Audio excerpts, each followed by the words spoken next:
Yo, how's it going? In this video, I'm going to be sharing with you a really fun, clever bar bet style trick that you can use to make a little bit of money.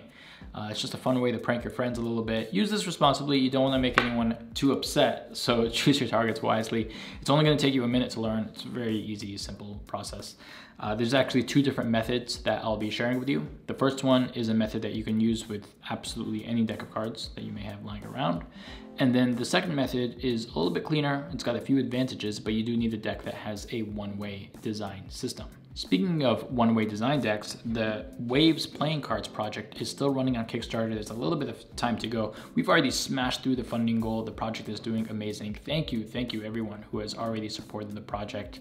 I can't wait to get these decks produced in their hands. It's just a really trippy design with a built-in optical illusion, which is fun to look at. And it also has a really great one-way design system built into it, which you can take advantage of in this effect that I'm about to show you and plenty of others. The borderless version of this deck is a Kickstarter exclusive, so it's no longer going to be available after the campaign is over. So yeah, if you want to check it out, link will be in the description box down below, and I would love to have your support on this deck. That being said, let's get into the trick. All right, let's begin with a method that you can use with any deck of cards that you might have. You can start off by having the cards mixed up by the spectator. Once they're happy, you take the deck back and you're gonna have them pick any card that they want. Let's say, for example, they pick this card right here. Now, while they're looking at their card, all you have to do is tilt the deck up and you're gonna catch a glimpse of the bottom card. So in this case, the 7 of diamonds. This is known as a key card, okay? And just casually tilt it up like this, or you could do kind of like a square up motion and catch the glimpse that way.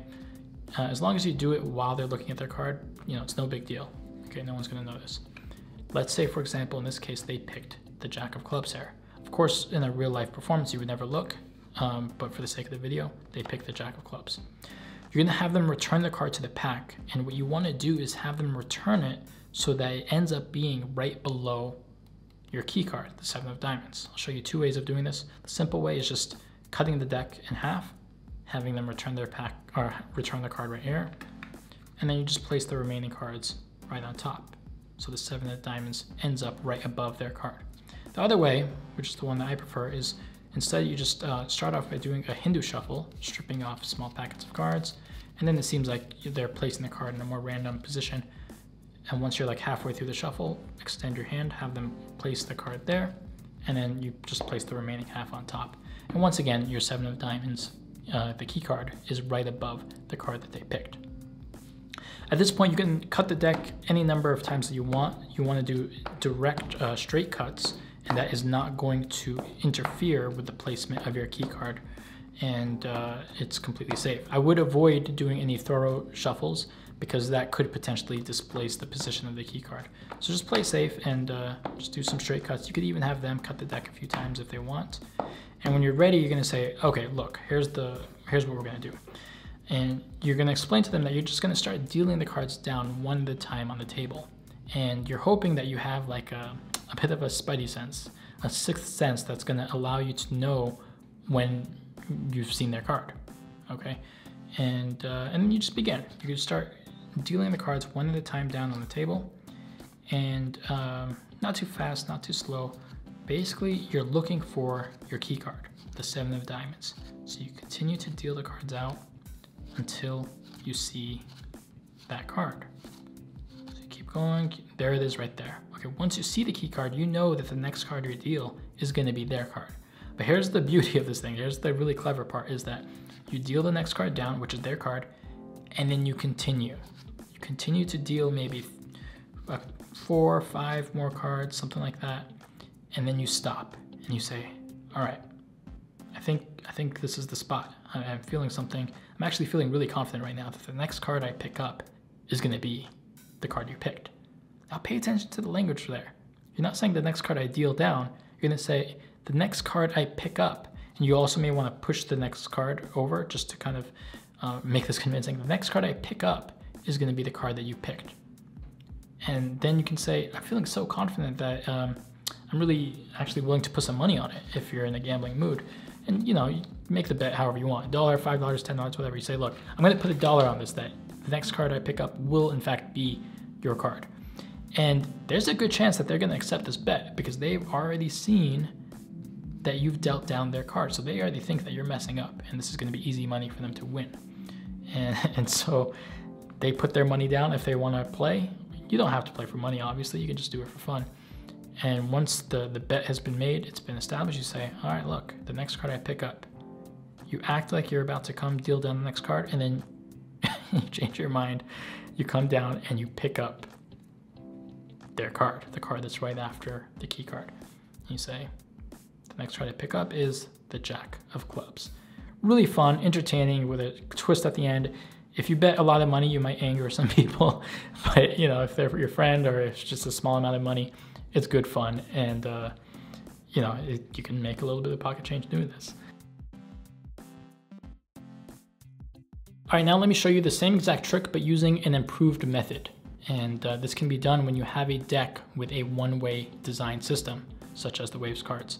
Now, if you're not familiar with the one-way design principle, check the previous video I published that explains everything you need to know about a one-way deck and how to use it. But yeah, I'm gonna assume that you're familiar with that, and let's move forward. So you're gonna start off with all of the cards facing the same direction.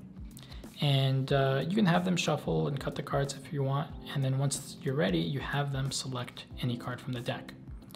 Okay, now this time, we don't need a key card. Okay, we don't have to do any glimpsing or anything.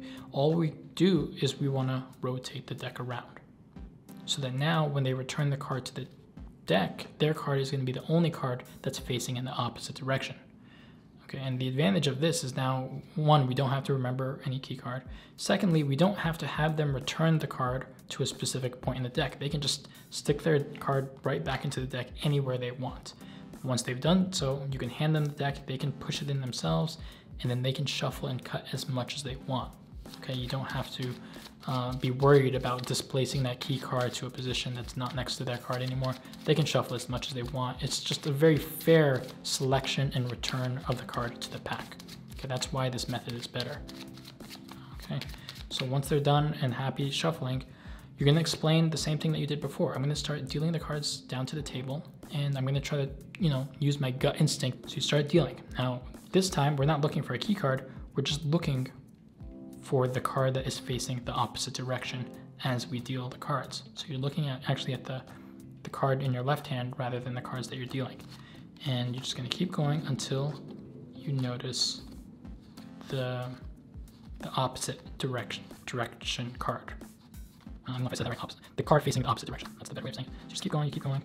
Okay, right here, I just hit it. Okay, now this is the card that they picked. So we're gonna deal it, and then once again, we're gonna deal a few more cards, and then we're gonna stop and we say, okay, I don't know, I just felt something. I'm feeling pretty confident about it too. I think this next card that I pick up is gonna be the card that you picked. I'm feeling so confident that let's place a bet.